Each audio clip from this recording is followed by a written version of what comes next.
Boker Tov. Alors aujourd'hui dimanche, un petit peu de moussard, comme quoi on doit toujours éviter la médisance.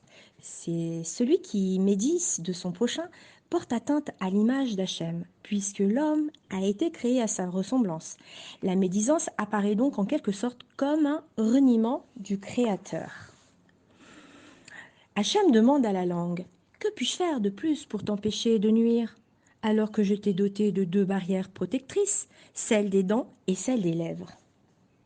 Alors il faut savoir que lorsqu'on examine le langage, on s'aperçoit que c'est lui, plus que toute autre faculté, qui va définir l'homme. C'est-à-dire que de la façon dont on va parler, notre façon de parler va révéler notre caractère.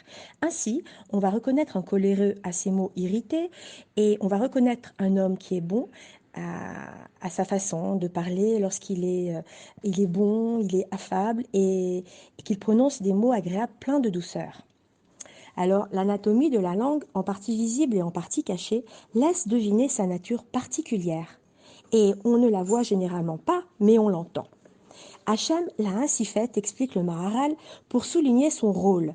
Révéler ce qui est caché, c'est-à-dire révéler les pensées et les idées.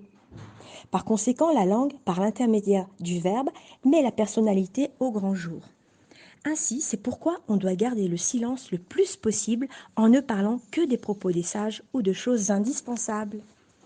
À demain!